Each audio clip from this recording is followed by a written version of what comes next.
안녕하세요. 닥터 소륜입니다.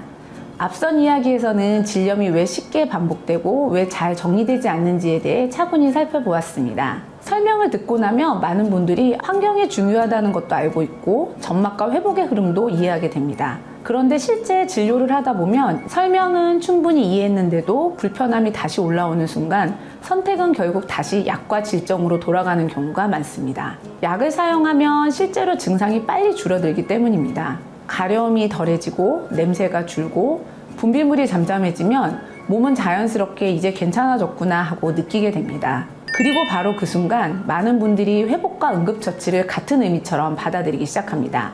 문제는 질염에서는 증상이 줄어드는 속도와 점막이 회복되는 속도가 항상 같지 않다는 점입니다. 그리고 환경이 다시 흔들리면 또 증상이 올라오고 다시 약과 질정으로 돌아가게 됩니다. 이런 흐름들이 반복되기 시작하면 어느 순간부터는 질염 자체보다 치료가 반복되는 구조가 더 큰 문제가 되는 경우도 생기게 됩니다. 그래서 오늘은 왜 질염은 반복될수록 약과 질정에서 벗어나기 어려운지, 그리고 왜 많은 분들이 다시 같은 선택으로 돌아가게 되는지에 대해 진료실에서 실제로 자주 보게 되는 흐름을 중심으로 조금 더 깊게 이야기해 보려고 합니다. 진료실에서는 이런 흐름이 이미 시작된 상태로 내원하시는 분들을 생각보다 많이 만나게 됩니다. 이미 집에 남아있던 약을 알아서 복용하고 오시거나 예전에 처방받았던 질정을 다시 사용하고 오시는 경우도 적지 않습니다. 전에 먹던 게 있는데 그거 다시 주시면 안 되나요? 지난번에 먹었던 약이 잘 들었어요. 이런 말씀도 진료실에서 자주 듣게 됩니다. 여행을 앞두고 피곤하면 또 생기니까 미리 먹을 약을 챙겨가고 싶다고 내원하시는 경우도 있습니다. 특히 오래 반복된 경우에는 몸이 불편함을 느끼는 순간 반사적으로 약부터 써야겠다는 흐름으로 이어지는 경우도 많습니다. 왜냐하면 이전 경험 속에서 약은 실제로 가장 빠르게 변화를 느끼게 해주었던 방법이기 때문입니다. 먹으면서 조금 더 편해졌고 질정을 넣으면 당장 불편감이 줄어들기 때문에 몸은 자연스럽게 그 방식을 기억하게 됩니다. 문제는 이 과정이 반복될수록 질염이 단순한 감염의 문제라기보다 이미 반복과 대응에 익숙해진 상태로 이어지는 경우가 많다는 점입니다. 그리고 바로 이 지점에서 약과 질정을 바라보는 기준도 조금 달라질 필요가 생기게 됩니다. 정말 약을 복용해야만 사라지는 균이거나 다시 생겨나지 않는 균을 제거하는 과정이라면 그 치료는 분명한 방향을 갖게 됩니다. 하지만 질염에서 흔히 만나는 장면은 조금 다릅니다. 가드넬라나 칸디다처럼 질 점막 상태와 면역, 환경 변화에 따라 검사 결과나 증상 정도가 달라질 수 있는 단순 질염균의 경우 증상이 있을 때마다 약을 반복하는 것이 항상 근본적인 해결로 이어지는 것은 아닙니다. 왜냐하면 실제로는 균 하나만의 문제가 아니라 질 환경과 점막 상태 자체가 함께 흔들리고 있는 경우도 많기 때문입니다. 이 상태에서 약으로 증상이 잠시 줄어들더라도 환경이 그대로라면 다시 반복되는 흐름으로 이어지는 경우가 많습니다. 가려움과 분비물은 빨리 줄어들어도 예민해진 점막과 흔들렸던 질 환경이 완전히 안정되기까지는 조금 더 긴 시간이 필요한 경우도 많습니다. 그런데 많은 경우에 증상이 줄어든 순간에 곧바로 회복됐다는 의미처럼 받아들이게 됩니다. 하지만 질염에서는 균이 줄어든 상태와 환경이 회복된 상태가 항상 같은 의미는 아닐 수 있습니다. 그래서 질염에서는 균을 얼마나 빨리 없앴느냐보다 질 환경이 얼마나 안정된 방향으로 회복되고 있는지가 더 중요해지는 순간이 생깁니다. 너무 불편한 시기에는 약과 질정이 필요한 순간도 분명 존재합니다. 다만 문제는 그 이후에도 같은 방식이 반복되기 시작할 때입니다. 응급처치는 반드시 필요합니다. 증상이 너무 불편할 때 일단 가라앉히는 과정은 분명 의미가 있습니다. 그리고 그 상태가 그대로 잘 유지된다면 그 정도만으로도 충분할 수 있습니다. 하지만 응급처치 이후에도 증상이 다시 계속 반복된다면 그건 단순히 약을 더 써야 한다는 의미가 아니라 그동안 놓치고 있던 다른 원인들이 있었는지 조금 다른 치료 방향이 필요한 상태는 아닌지 함께 봐야 한다는 뜻에 가까울 수 있습니다. 가려움이 줄고 분비물이 잠잠해지고 냄새가 덜해지면 몸은 자연스럽게 이제 괜찮아졌구나 하고 느끼게 됩니다. 실제로는 염증 반응만 잠시 가라앉았을 뿐 예민해진 점막과 흔들렸던 질 환경은 아직 회복 과정 안에 남아있는 경우가 많습니다. 특히 질 점막은 생각보다 훨씬 천천히 회복되는 조직입니다. 겉으로 느껴지는 증상은 빨리 줄어들어도 점막 환경과 미생물 균형, 자극에 예민해진 상태가 완전히 안정되기까지는 조금은 더 긴 시간이 필요한 경우가 많습니다. 그런데 대부분의 환자분들은 몸이 조금만 편해지는 순간 곧바로 원래대로 돌아가게 됩니다. 피로와 스트레스가 다시 이어지고 수면이 흔들리고 반복적인 자극들이 다시 들어오기 시작합니다. 그리고 환경이 다시 흔들리면 또 증상이 올라오고 다시 약과 질정으로 증상을 가라앉히게 됩니다. 질염이 반복될수록 약은 치료라기보다 안심을 위한 루틴으로 바뀌기 쉬워집니다. 약을 사용하면 실제로 금방 편해지는 느낌이 들기 때문에 몸은 점점 불편하면 다시 약으로 정리한다는 흐름에 익숙해지게 됩니다. 그리고 이런 전환이 생기면 회복은 늘 뒤로 밀리게 됩니다. 문제는 이 과정이 생각보다 굉장히 빠르게 반복된다는 점입니다. 약을 복용하거나 질정을 사용하고 나서 증상이 금방 가라앉으면 많은 분들이 이제 다 깨끗하게 나았다고 생각하게 되는데 사실 이 지점이 가장 큰 함정일 수 있습니다. 증상이 금방 좋아진다는 건 염증 반응이 줄었다는 의미일 수는 있지만 질 환경과 점막까지 완전히 회복되었다는 뜻은 아닐 수 있기 때문입니다. 특히 질염은 좋아졌다가 다시 흔들리는 흐름이 생각보다 흔한 질환입니다. 그런데 많은 경우 증상이 조금만 줄어들어도 환자들은 자연스럽게 이번에는 끝난 것 같다고 느끼게 됩니다.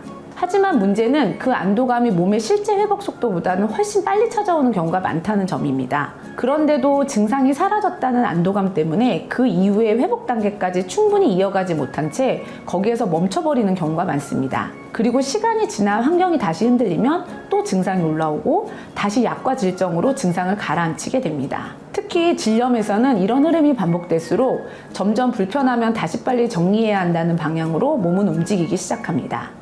그러다 보면 몸이 실제 회복되고 있는지보다 지금 당장 얼마나 빨리 편해졌는지가 더 중요한 기준처럼 느껴지게 되고 이런 반복 속에서 치료는 계속하는데 정리되는 느낌은 없는 상태가 이어지게 됩니다. 그런데 실제 진료실에서는 조금 다르게 흘러가는 경우도 있습니다. 균 검사에서 단순 질염이 확인되었지만 환자가 바빠서 치료를 하지 못한 채 시간이 지나 몇 달 뒤 다시 확인해 보니 약을 복용하지 않았음에도 증상과 균이 함께 사라져 있는 경우입니다. 특히 가드넬라나 칸디다처럼 질 환경과 면역 상태에 영향을 많이 받는 단순 질염균들은 몸 상태에 따라 증상의 양상이 꽤 다르게 움직이는 경우가 많습니다. 어떤 시기에는 같은 균이 있어도 별다른 증상이 없고 어떤 시기에는 조금만 환경이 흔들려도 가려움과 분비물, 냄새가 빠르게 올라오는 경우도 있습니다. 즉 단순 질염균은 항상 강하게 제거해야 하는 적처럼 움직이기보다 질 환경과 점막 상태에 따라 병원성이 달라지는 경우가 많은 것입니다. 그래서 경우에 따라서는 질 환경이 안정되고 면역 균형이 회복되면 증상이 줄어들고 균도 자연스럽게 감소하는 경우가 생기는 것입니다. 반대로 환경이 계속 흔들리고 점막이 예민해져 있는 상태라면 약을 사용했더라도 같은 균이나 증상이 다시 반복되는 경우가 많습니다. 진료실에서도 약을 반복할수록 오히려 더 예민해졌다고 하시는 분들을 생각보다 자주 만나게 됩니다. 처음에는 분명 균 때문에 시작된 문제였는데 시간이 지나면서부터는 점막과 환경 자체가 쉽게 흔들리는 방향으로 이어지기 때문입니다. 그래서 질염에서는 균을 완전히 없앴느냐보다 질 환경과 점막이 얼마나 안정된 상태로 돌아왔는지가 훨씬 중요해지는 순간이 있습니다. 약과 질정을 사용할 때 분명하게 나타나는 변화가 하나 있습니다. 좋은 균은 정말 확실하게 줄어듭니다. 반대로 없애고 싶은 균이 정말 완전히 사라졌는지는 사실 명확히 알기 어려운 경우가 많습니다. 일시적으로 균 수치가 줄어들었다가 질환경이 그대로라면 다시 나타나는 경우도 있고 어떤 경우에는 충분히 줄어들지 않은 채 증상만 잠시 가라앉는 경우도 있습니다. 특히 반복적으로 항생제나 질정을 사용하게 되면 질 내부 미생물 균형 자체가 점점 더 흔들리기 쉬워집니다. 문제는 좋은 균이 줄어든 상태에서는 질 환경 자체가 훨씬 더 불안정해질 수 있다는 점입니다. 원래는 괜찮던 자극에도 쉽게 예민해지고 분비물과 축축함, 외음부 예민함이 다시 반복되는 경우도 많습니다. 그래서 실제 진료실에서도 예전에는 괜찮았었는데 요즘은 조금만 피곤해도 다시 올라온다라고 표현하시는 분들을 자주 만나게 됩니다. 몸은 이미 예전보다 훨씬 더 예민한 환경 안에서 반응하고 있기 때문입니다. 그런데 많은 경우 이 상태를 균이 아직 안 없어졌나 보다라고 받아들이면서 다시 더 강한 치료로 넘어가게 됩니다. 하지만 균 자체보다 질 환경과 점막 안정성이 더 흔들리고 있는 경우가 많습니다. 질염에서는 단순히 균을 줄이는 것보다 질 환경 자체가 다시 안정될 수 있는 방향으로 회복되고 있는지를 함께 보는 과정이 중요해집니다. 그런데 실제로는 이 시점부터 많은 분들이 오히려 더 강하게 해결해야 한다는 방향으로 움직이기 시작합니다. 증상이 반복되기 시작하면 많은 분들은 이렇게 생각합니다. 이번에는 더 확실하게 치료를 해야겠다라고. 왜냐하면 몸이 흔들리기 시작하는 순간 자연스럽게 아직 균이 남아있는 건 아닐까라고 느끼기 쉽기 때문입니다. 특히 이전에 약과 질정으로 빨리 좋아졌던 경험이 있으면 몸은 다시 그 방법을 먼저 떠올리게 됩니다. 약이 가장 빠르게 변화를 느끼게 해주기 때문입니다. 먹으면 조금 나아진 느낌이 금방 들고 질정을 넣으면 당장 불편함이 줄어듭니다. 그런 즉각적인 변화는 몸의 회복을 기다리는 시간보다 훨씬 확실하게 느껴집니다. 특히 질염은 애매하고 불편한 증상이 오래 이어지는 경우가 많기 때문에 자연스럽게 빨리 괜찮아지는 느낌을 선택하게 됩니다. 이 선택 자체가 잘못되었다고 말할 수는 없습니다. 실제로 너무 불편한 시기에는 증상을 빠르게 낮춰주는 치료가 필요한 순간도 분명 존재합니다. 문제는 그 흐름이 반복되기 시작할 때입니다. 불편하면 약을 쓰고 조금 괜찮아지면 안심하고 다시 흔들리면 또 반복하는 흐름이 몸에 익숙해지기 시작합니다. 그러다 보면 회복 자체보다 빨리 괜찮아지는 느낌이 더 중요한 기준이 되는 순간이 생깁니다. 하지만 이런 흐름이 반복되면 회복은 점점 뒤로 밀리게 됩니다. 그리고 결국 치료는 계속했는데 완전히 정리되는 느낌이 없다라는 말로 이어지게 됩니다. 바로 그 지점에서 한 번쯤은 생각해 볼 필요가 있습니다. 혹시 지금까지의 선택이 더하는 방향으로만 움직이고 있지는 않았는지 말입니다. 그리고 이런 흐름이 반복되기 시작하면 어느 순간부터는 무엇을 더하기보다 덜어내는 방향으로 접근을 바꿔야 하는 시점이 오게 됩니다. 여기서 말하는 덜어내기는 무조건 아무것도 하지 말자는 이야기가 아닙니다. 먼저 검사를 통해 정말 문제가 되는 균이 있는지, 추가 치료가 꼭 필요한 상황인지를 확인하는 과정은 분명 필요합니다. 중요한 건 바로 그 다음입니다. 검사상 지금 당장 더 강한 약이나 질정이 반드시 필요한 상태가 아니라면 그 이후에는 반복되던 개입을 잠시 줄여보는 방향이 의미를 갖기 시작합니다. 왜냐하면 질염에서는 증상이 줄어드는 속도보다 질 환경과 점막이 회복되는 속도가 훨씬 느린 경우가 많기 때문입니다. 몸은 아직 회복 중인데 증상이 조금만 올라와도 다시 약을 쓰고 다시 흔들리고 다시 치료하는 흐름이 반복되면 점막은 충분히 안정될 시간을 계속 놓치게 됩니다. 특히 질염에서는 무언가를 계속 더하는 순간보다 반복되던 자극과 개입이 줄어들면서 점막과 환경이 오히려 다시 안정되기 시작하는 경우가 많습니다. 그런데 많은 경우 이 흔들림 자체를 곧바로 재발이라고 받아들이게 됩니다. 그러다 보면 어느 순간부터는 질염이 반복되는 게 아니라 치료와 개입의 루프 자체가 반복되고 있었던 경우도 생기게 됩니다. 그래서 어떤 순간에는 더 강한 치료보다 반복되고 있던 개입을 어디까지 줄일 수 있는지가 오히려 더 중요해집니다. 이건 치료를 포기하는 것이 아니라 회복이 일어날 수 있도록 순서를 다시 정리하는 과정에 가깝습니다. 질염을 무조건 빨리 없애야 하는 대상으로 보기보다는 질 환경과 점막이 다시 안정될 수 있는 방향으로 회복 흐름을 만들어가는 과정으로 함께 보기 시작해야 하는 순간이 있습니다.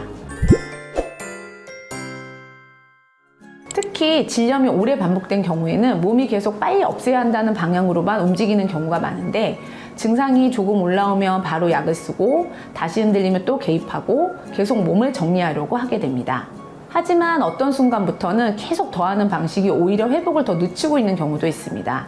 점막은 아직 회복 중인데 반복되는 약과 질정, 세정과 확인, 계속된 자극과 개입이 몸을 다시 흔들고 있기 때문입니다. 그래서 질염에서는 어느 순간부터 무엇을 더할까 보다 무엇을 조금은 더 줄여야 할까를 더 중요하게 생각해야 합니다.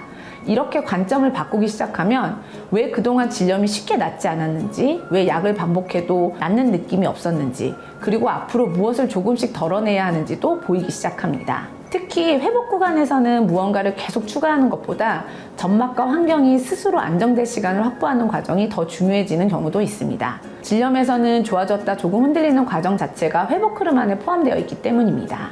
지금 이 시점에서 우리가 붙잡아야 할 것은 더 강한 치료가 아니라 치료의 방향일지도 모릅니다. 오늘은 질염에서 두 번째 덜어내기, 약과 질정에 대해 이야기해 보았습니다. 약과 질정이 항상 잘못된 선택은 아닙니다. 실제로 너무 불편한 시기에는 증상을 빠르게 낮춰주는 치료가 필요한 순간도 분명 존재합니다. 다만 반복될수록 치료와 응급처치를 조금 구분해서 볼 필요가 있는 순간이 생기게 됩니다. 환경이 바뀌지 않은 상태에서는 약과 질정이 반복되면 치료를 계속하고 있는 것 같지만 정리되지 않는 느낌으로 이어지는 경우가 많습니다. 특히 질염에서는 증상이 줄어드는 속도와 점막이 회복되는 속도가 항상 같지 않은 경우가 많기 때문입니다. 사실 진료실에서도 이 모든 과정을 매번 충분히 설명하기는 쉽지 않습니다. 약을 원하시는 분들께는 그 자리에서 긴 설명을 반복하기보다 일단 처방을 해드리고 넘어가게 되는 날들도 물론 있습니다. 하지만 실제로는 바로 그 이후의 회복 과정이 질염에서는 굉장히 중요한 경우가 많다는 것입니다. 그래서 더더욱 이 구조를 영상으로 정리해두고 싶었습니다. 다음 편에서는 치료를 했는데 왜 또 시작된 것 같은지 라는 질문을 중심으로 질염약을 반복해도 잘 낫지 않은 구조를 조금 더 이어서 이야기해 보도록 하겠습니다. 이상 닥터 소리였습니다.